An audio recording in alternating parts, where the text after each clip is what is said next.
सभी को नमस्कार। मैं डॉक्टर सेवाकर पाठक आपके सम्मुख सत्य, न्याय और धर्म की प्रयोगशाला में आपका स्वागत करती हूँ। और आज मैं यूनिवर्सल ह्यूमन वैल्यू के तृतीय सोपान के कोर्स वैल्यू रिलेशनशिप में 30वें लेक्चर को लेकर उपस्थित हूँ। आज के इस लेक्चर में हम चर्चा करना चाहते हैं एक नए टॉपिक का। जो नया टॉपिक है वो है लेक्चर 13 एक्सचेंज एंड डिस्ट्रीब्यूशन। ये एक्सचेंज और डिस्ट्रीब्यूशन मानव परंपरा में जीते हुए किस प्रकार से हम चीजों का, सुविधाओं का वितरण करेंगे और एक्सचेंज करेंगे, इसके विषय में हम व्यापक चर्चा करेंगे। तो चलते हैं, देखते हैं कि किस चर्चा की शुरुआत में जिन 8 बिंदुओं को हमने देखा था, उसमें अब वितरण सुविधाओं का किस तरह किया जाए समाज में, और सुविधाओं का एक्सचेंज किस तरह की जाए, उसकी गाइडलाइन क्या होगी, उसको देखने के लिए चल रहे हैं। लक्ष्य क्या है? सबसे पहले हम एक्सचेंज को देखने के लिए चल रहे हैं। तो एक्सचेंज का लक्ष्य क्या है सबसे पहले, फिर हम गोल ऑफ डिस्ट्रीब्यूशन, वितरण का लक्ष्य देखेंगे। देखिए पहले गोल ऑफ एक्सचेंज।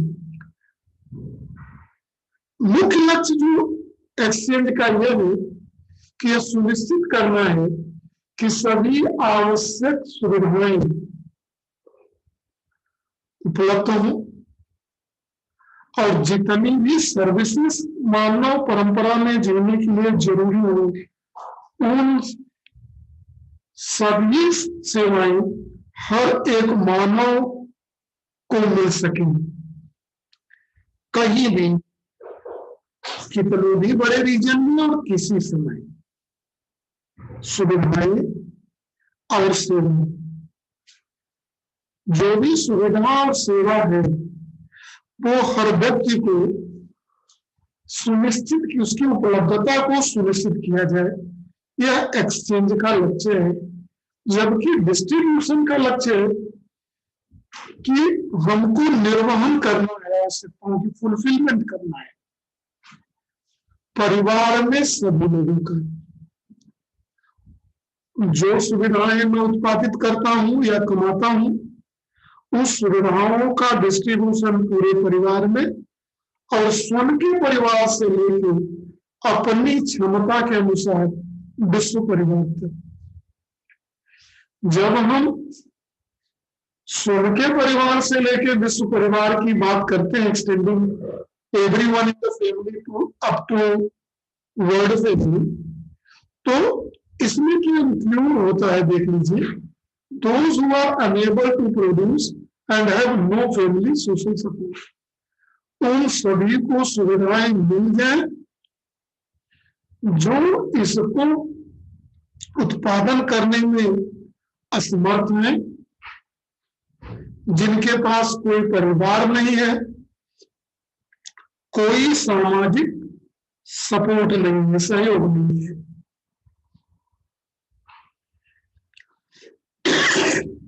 डिस्ट्रीब्यूशन का लक्ष्य यह भी है कि नेचुरल कैलेमिटी, प्राकृतिक आपदा हो या किसी का एक्सीडेंट हो गया, उस दरमियान उसको जिस मेडिकल ट्रीटमेंट, सर्विस, सेवा की जरूरत हो या सुविधा की जरूरत हो, उन सुविधाओं को उनके सम्मुख पहुंच जाए, इसकी सुनिश्चितता सुनिश्चित की जाए।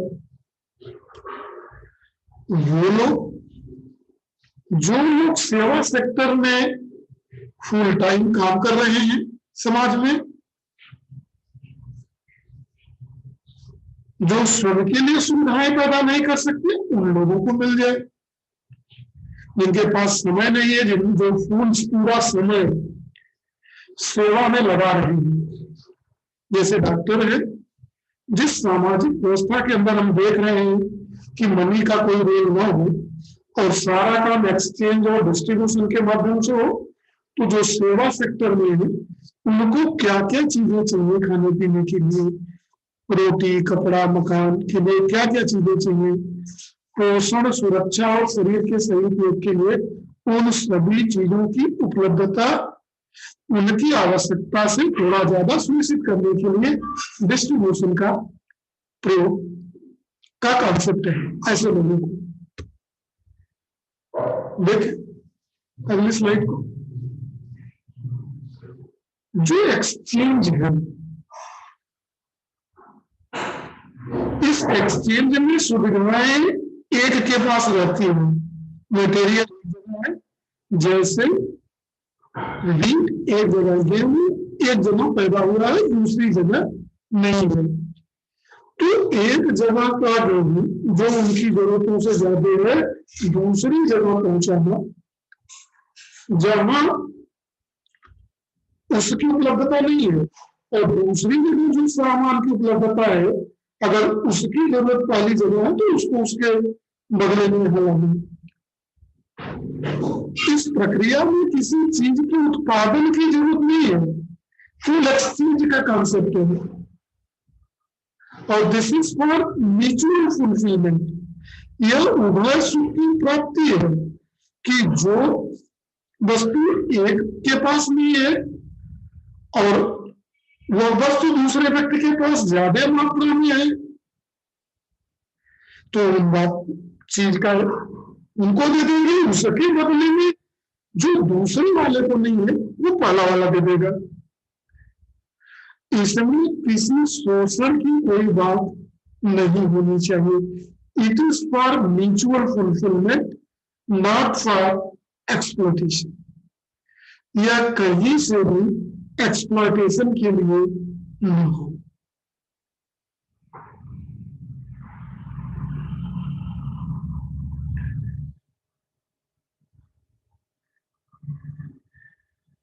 ये टाइप ऑफ एक्सचेंज क्या है? दो तरह के एक्सचेंज है जिनकी व्यवस्था होगी, एक डायरेक्ट है, इनडायरेक्ट है। जो डायरेक्ट एक्सचेंज है, exchange of rice with wheat, जैसे मैंने एग्जाम्पल दिए, चावल का एक्सचेंज गेहूं के बदले में।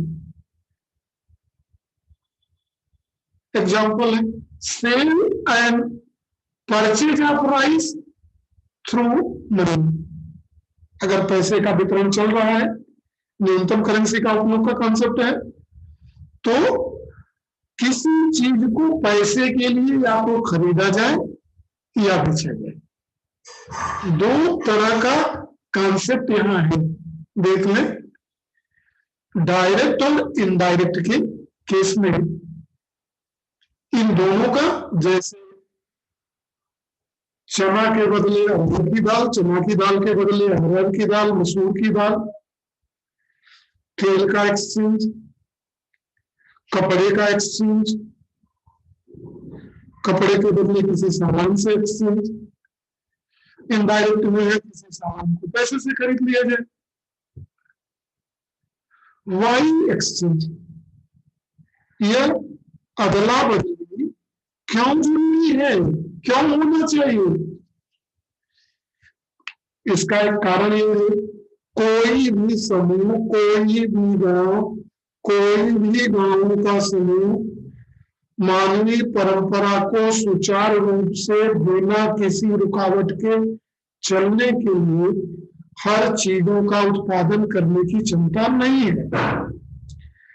व्यवस्था ये है कि जो लोग, जो उनकी क्लाइमेटिक कंडीशन, सीजन और वेदर की स्थिति के हिसाब से क्या पैदा कर सकते हैं, वहां पैदा किया जाए, दूसरी जगह क्या, तो एक जगह का सामान दूसरी जगह दे दिया जाए। यह परिवारों के बीच भी हो सकता है, एक परिवार में दो लोगों के बीच भी हो सकता है, फैमिली टू फैमिली हो सकता है। इस तरह के एक्सचेंज का कॉन्सेप्ट देखने वाली बात होगी। तो बेहतर क्यों एक्सचेंज हो? क्योंकि बेसिक फंडा है जिसको समझ लेना है, एक ही परिवार, एक ही गांव का समूह सारी सुविधाओं का उत्पादन और सारी सेवाओं के उत्पादन नहीं कर सकता। देखिए, जब सारी चीजों का उत्पादन नहीं कर सकता है तो दिक्कत की बात तो होगी, और जब जब ये दिक्कत की बात है तब तो मानवीय परंपरा कायदे से नहीं चल पाएगी। उस मानवीय परंपरा को सुचारू रूप से संचालित करने के लिए इस व्यवस्था का होना नितांत आवश्यक है। वैल्यूएशन एंड एक्सचेंज, जिस चीजों को एक्सचेंज कर रहे हैं उसका मूल्यांकन कैसे हो, मतलब कितने चावल के बदले कितना गेहूं दिया जाए, तो उसका जो आधार है एक्सचेंज, जो अगर एक्सचेंज की प्रक्रिया करते हैं इस मानवीय मानव परंपरा में, तो फीलिंग ऑफ म्यूचुअल फुलफिलमेंट, किसको कितना जरूरत है और किसको उसका फंडामेंटल रिक्वायरमेंट कितना है। जब हम इस एक्सचेंज की कार्य को म्यूचुअल फुलफिलमेंट के भाव से करते हैं, तो अगला क्वेश्चन ये उठता है कि एक दूसरे का इसलिए किया जाए कि वहां नहीं ये सामान पहुंच जाए और हमको जो जरूरत हो आ जाए, तो इसका आधार क्या है? On what basis price of commodity should be fixed, किस आधार पे किसी भी कमोडिटी का मूल्य कैसे निर्धारित किया जाए? तो उसके लिए जो फंडामेंटल इनपुट्स हो, प्रोडक्शन का टाइम उसका कितना है, लेबर कितना इन्वेस्ट हुए हैं इसके प्रोडक्शन में, over and ever the natural resource, और नेचुरल रिसोर्स इसमें प्राकृतिक संसाधनों का जो उपयोग है उसको लिया गया, कितना लेबर, कितना समय, अगर ट्रांसपोर्टेशन में कोई खर्चा है तो वो, लेकिन जो आया है रिसोर्स अगर वो पृथ्वी से निकला है तो उसकी कोई कीमत नहीं।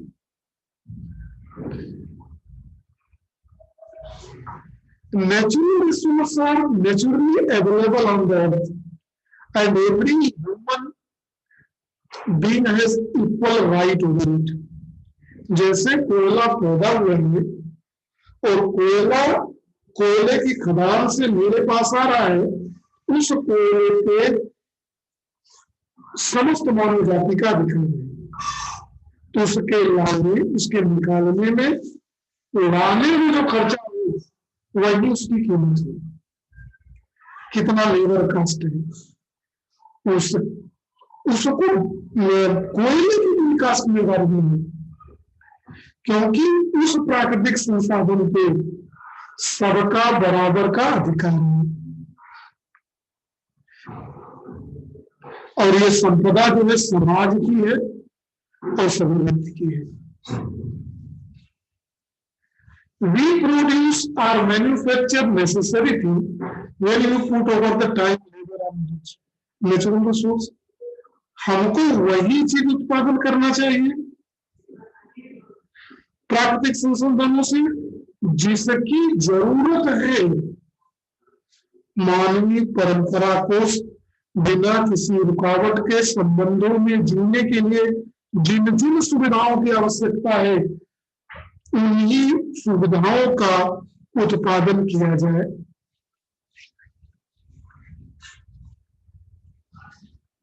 और इसी के आधार पे उसके मूल्य को निर्धारित किया जाए।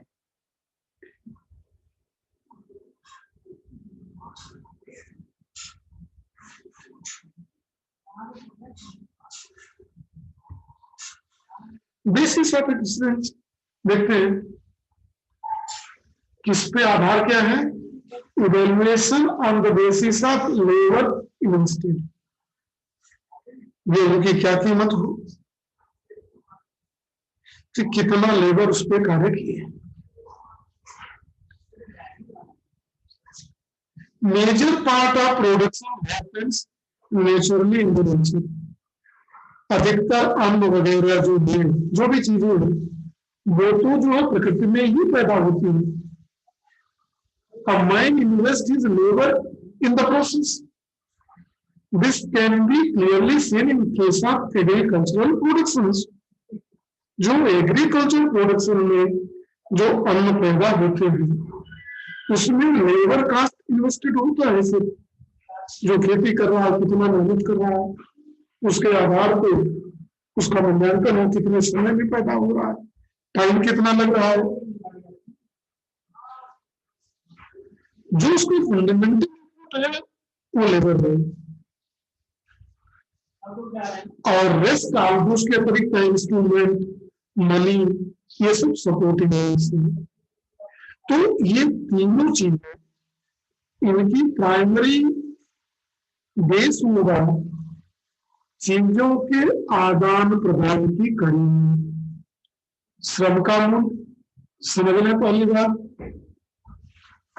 तो इस प्रक्रिया में केवल लेबर की मूल्य की प्रक्रिया होगी, ये फंडामेंटल है। जो दूसरे हैं दे आर सपोर्टिंग मीन्स कहे जाएंगे।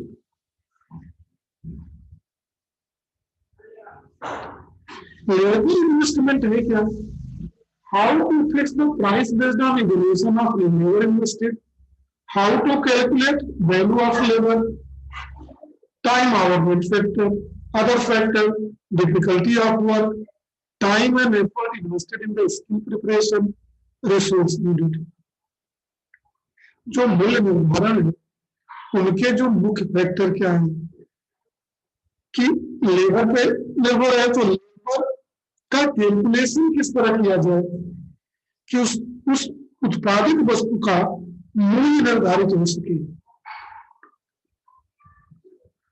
टाइम मेन फैक्टर है, कितने समय में हुआ, कार्य की कठिनता किसकी है, और जिन लेबरों ने काम किया है उस कार्य को करने में उसको ट्रेन करने में कितना इन्वेस्ट प्रिपरेशन हुआ है, time and effort invested in the skill preparation, और उसके लिए कितने रिसोर्स की आवश्यकता है। सो एक फैक्टर में देख ले मेरे बात,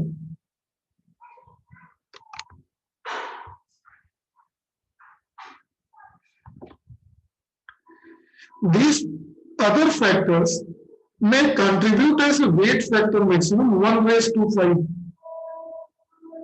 1:2, and 1:1.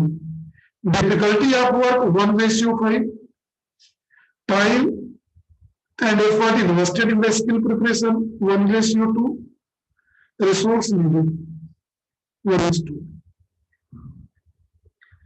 इस प्रक्रिया में जो फंडामेंटल कॉन्सेप्ट होना चाहिए, जो contemporary method of price fixation है वो मोस्टली डिमांड और सप्लाई पे निर्भर है, और फ्री मार्केट की कंडीशन में वास्तव में जो आज की व्यवस्था है, जो मार्केट का सिस्टम है, दाम निर्धारण करने की प्रक्रिया है, वो जो है डिमांड और सप्लाई पे है, और it is controlled by the dominant group in the society. और उसको किसके द्वारा कंट्रोल कराया जाना चाहिए?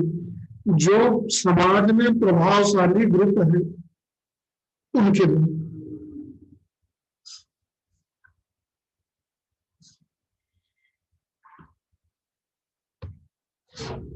वैल्यूएशन मूल्यांकन कैसे हो देख लें। जो मूल्यांकन का आधार है, मूल्यांकन के आधार में देख लें कि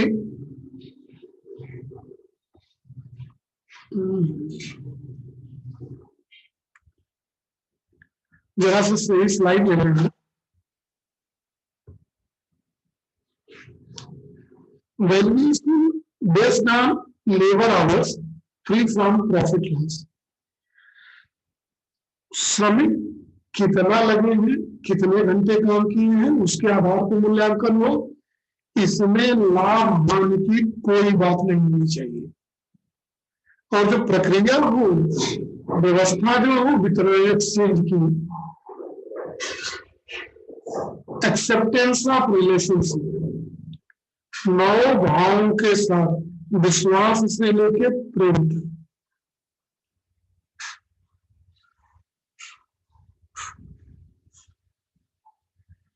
दूसरा जो प्रक्रिया understanding and working for prosperity through our own labour using cyclic mutually reaching process.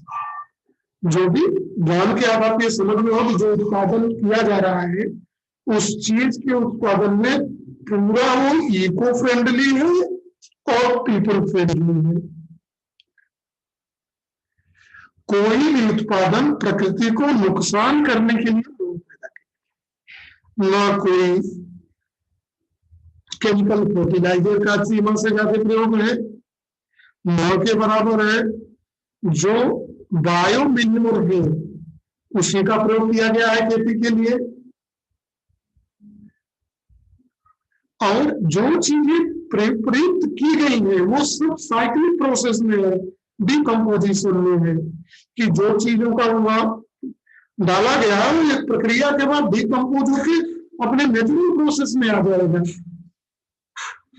और यह जो है म्यूचुअल फुलफिलमेंट के भाव से किया गया है कि ये जो मैं दे रहा हूं और ले रहा हूं एक दूसरे के संबंधों में जीते हुए प्रतिपूर्ति के संबंध में है।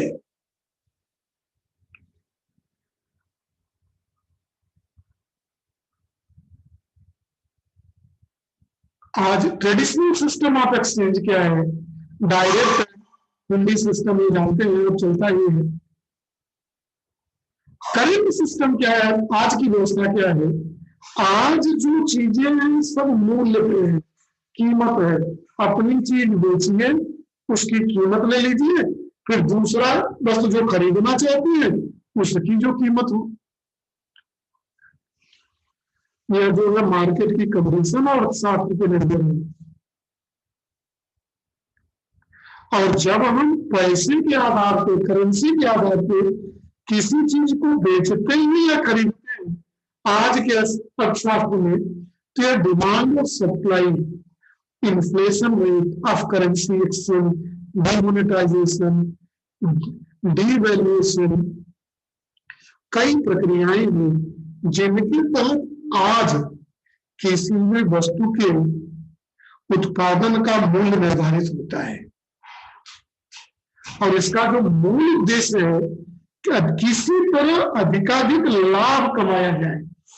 आज की जो व्यवस्था है, जो अब इससे घाटा क्या है? जब हम ऐसा करते हैं तो एक्सप्लॉयटेशन के बहुत चांसेस हैं, व्यक्तियों के शोषण हो रहे हैं जो आज दिखाई दे रहा है। इस व्यवस्था को निपटाने के लिए जब व्यक्ति संबंधों में जीने का आदी हो जाएगा तो मूल्य निर्धारण के में वह एक्सेप्टेंस ऑफ रिलेशन, सही भाव से रिश्तों को, सही भाव और सही विचार से।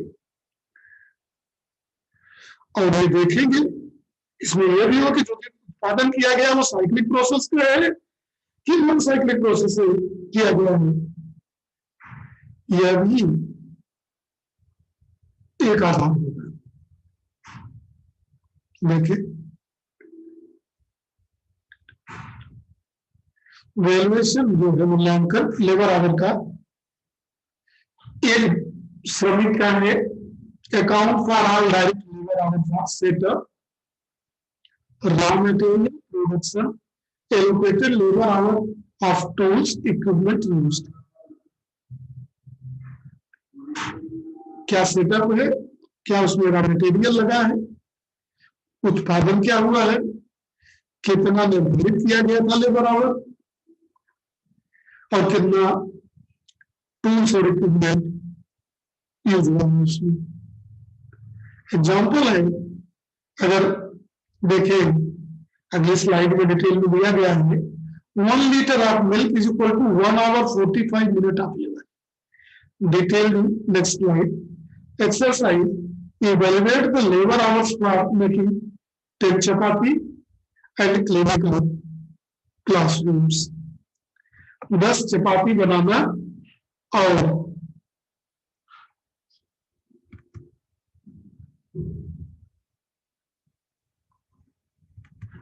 क्लासरूम का साफ सफाई। देखिए प्रोडक्शन है 30 लीटर पर डे, 3 लीटर प्रतिदिन, average 10 guy.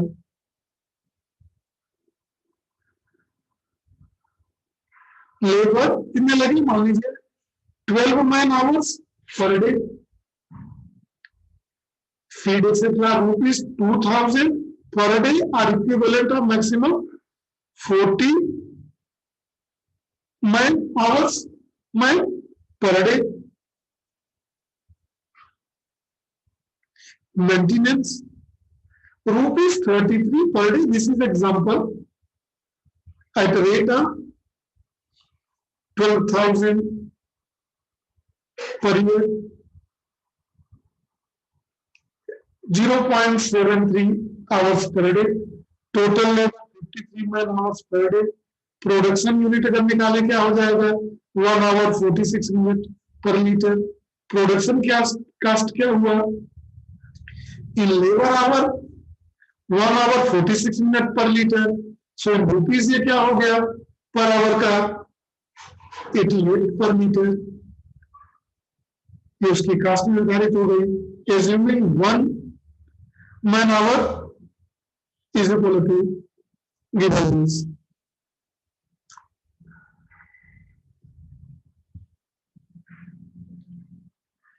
To consider a simple example, एक साधारण को ले लें यहां समझने के लिए।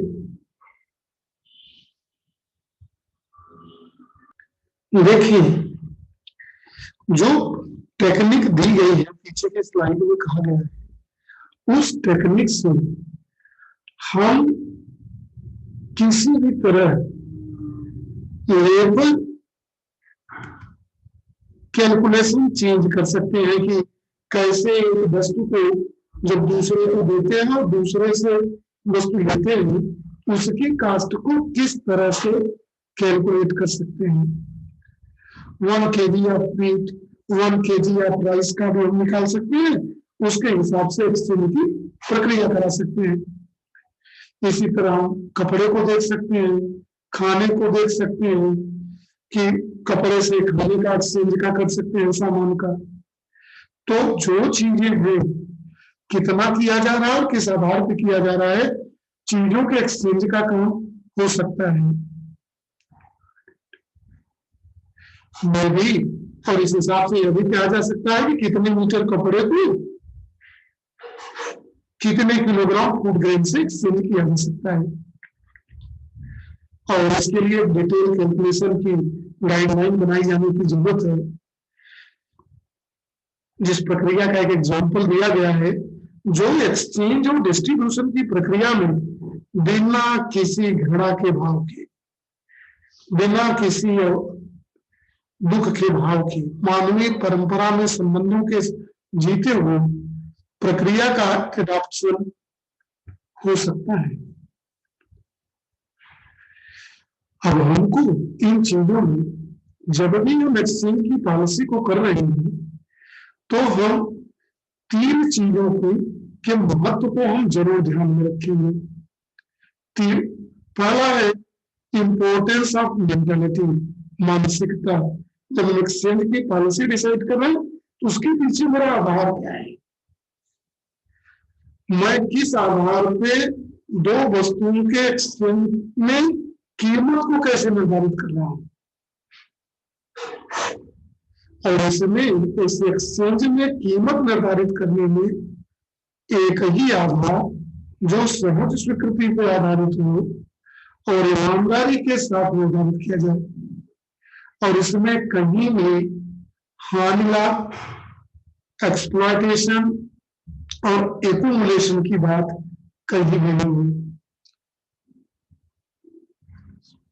और जब भी इस व्यवस्था में ईमानदारी का अभाव होगा तो यह पूरी व्यवस्था नाम हो जाएगी, इसका कोई मतलब नहीं होगा। जो दूसरा इंपॉर्टेंट पॉइंट है कि कैसे वस्तुओं का एक्सचेंज किया जाए, तो इसकी एक्सचेंज में सबसे पहले जिसको दे रहे हैं उसमें संबंधों की सही समझ हो कि हम मानवीय परंपरा में जीने के लिए एक दूसरे के सहयोग के लिए इन चीजों का आदान प्रदान कर रहे हैं, और यह म्यूचुअल फुलफिलमेंट के भाव पर एक कह दे नहीं मैं इतना लूंगा, दूसरा कहे मैं उतना नहीं दूंगा, तो एक दूसरे का पेट और सुविधाएं भर सके, उसका भी जीवन बहुत अच्छी तरह से चल जाए, उसके शरीर, उसके परिवार के शरीर के पोषण, सुरक्षा और शरीर के सही उपयोग के लिए जो सुविधाएं न्यूनतम आवश्यक है पर्याप्त रूप में सुनिश्चित हो पाए। तीसरा है उसके लिए एक सही नीति बनाने की आवश्यकता है। हर व्यक्ति को कितना मिलना चाहिए उसके श्रम के अनुपात में, कोई ज्यादा काम कर रहा है तो उसी अनुपात में उसको मिले, और जो कम काम कर रहा है उसको कम के अनुपात में मिले।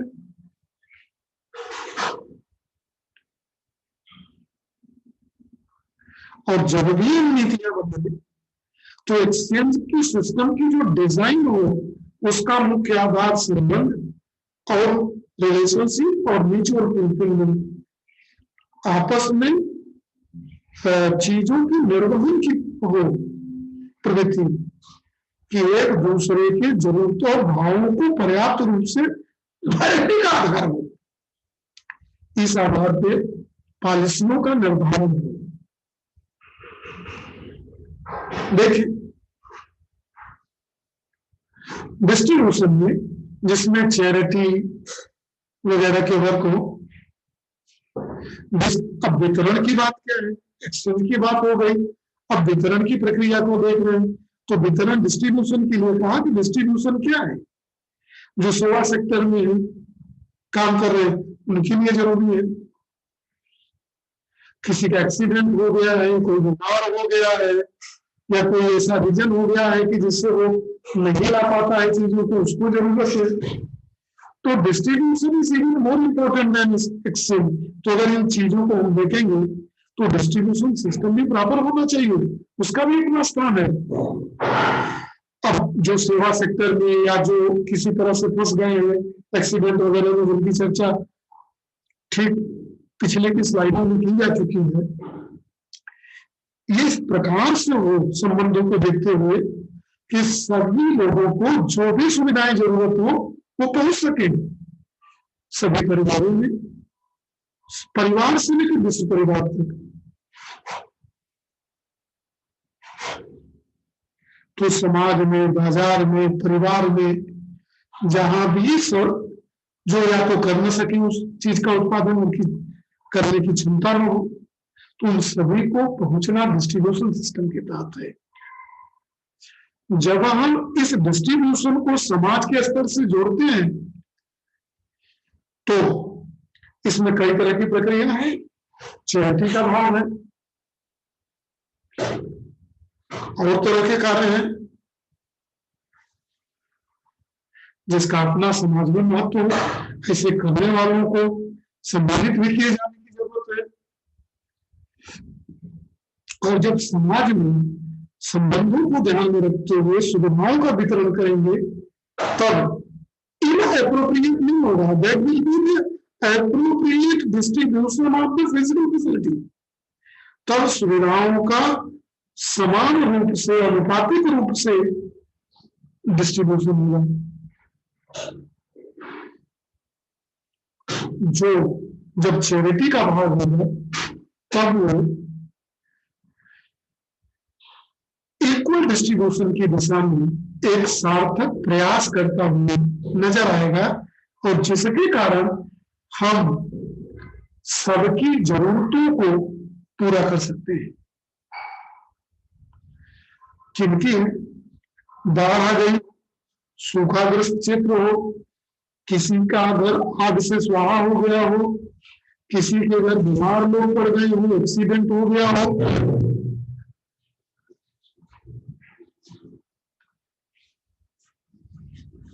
एक दिक्कत है। तो इस व्यवस्था को सुचारू रूप से बनाने के लिए सबके पास अवसर होना चाहिए कुछ न कुछ चीजों के उत्पादन करने का, और उनको उत्पादन करना चाहिए, बैठने की बात नहीं है। अगर कोई जेन्युइन रीजन है कि a person can not involve in, कोई आदमी उत्पादन नहीं कर सकता, उसके पीछे कोई जेन्युइन कारण है, नहीं, there is need of such distribution for such people. ऐसे लोगों को सेवा सेक्टर में भी लोगों का उनका अपना रेट निर्धारित होना चाहिए डिस्ट्रीब्यूशन के सिस्टम में। तो उनको क्या जरूरत है, उनकी क्या आवश्यकता है, उस हिसाब से चीजों को वहां तक पहुंचाया जाए। अगर गांव में किसी की गांव घर में आग लग गई है, कहीं एक्सीडेंट हो गया हो, तो डिस्ट्रीब्यूशन का सिस्टम में भी कर रहा था, वहां जरूरी है। तो ये वितरण का जो सामाजिक स्तर पे है, अगर कोई जेन्युइन रीजन है, इस तरह के रीजन है, कई तरह की इसके अतिरिक्त जिनका नाम मैंने लिया उसके अतिरिक्त भी हो सकता है, अगर ये सब चीजें हैं तो उसके आधार पे, जेन्युइन रीजन के आधार पे वस्तुओं की उपलब्धता वितरण डिस्ट्रीब्यूशन के माध्यम से, वितरण के माध्यम से पहुंचाए जाने की जरूरत है। समाज के लेवल पे, परिवार के लेवल पे और व्यवस्था के लेवल पे क्या कर सकते हैं हम लोग।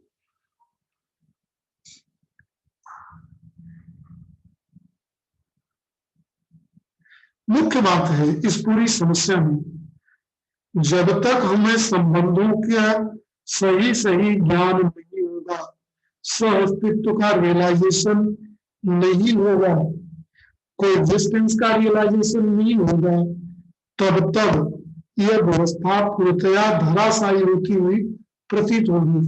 सही भाव और सही विचार से संबंधों की अनुभूति, जो व्यक्ति जो भी पॉलिसियां बना रहे हो, व्यवस्था कैसी हो, उसका डिजाइन, उसका और प्राइस कैसे फिक्स किया जाए, इसका प्रॉपर मैकेनिज्म जो बना रहे हैं लोग, उनके अंदर इन गुणों का होना बहुत जरूरी है। यही नहीं, उन लोगों को ये भी पॉलिसियां बनाने की जरूरत है कि जिन नीतियों को हम बना रहे हैं, इसके आधार पर उसकी इम्प्लीमेंटेशन की प्रक्रिया क्या है। और जब हम चीजों को ले, करेंसी के भी एक्सचेंज का सिस्टम होना चाहिए, और इस तरह उसका बनाना चाहिए कि बहुत स्मूथली हो, बिना किसी दिक्कत की। जैसे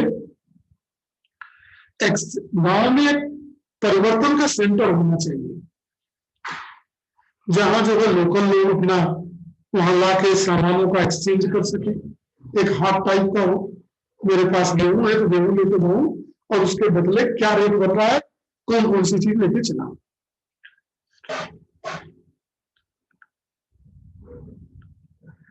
और उसके बाद कुछ चीजें अगर गाँव में नहीं हो जा रही तो 2-4 गांव के समूह के भी बड़ी एक्सचेंज सेंटर होने चाहिए, जहां अपनी चीजों को ले जाके हम एक्सचेंज कर सकते हो।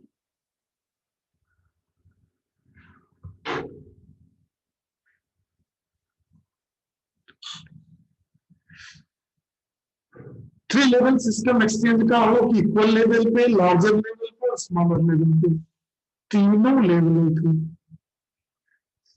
व्यवस्था होनी चाहिए।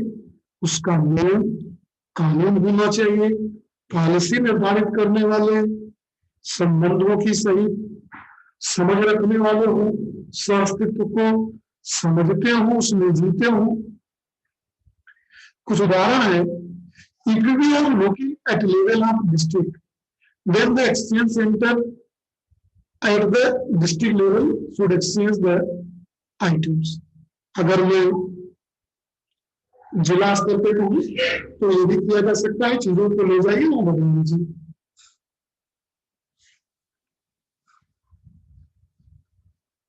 अगर उसको बदलने के लिए वहां भी व्यवस्था नहीं है तो हायर लेवल पे जाके बदल लीजिए, कमिश्नरी लेवल पे।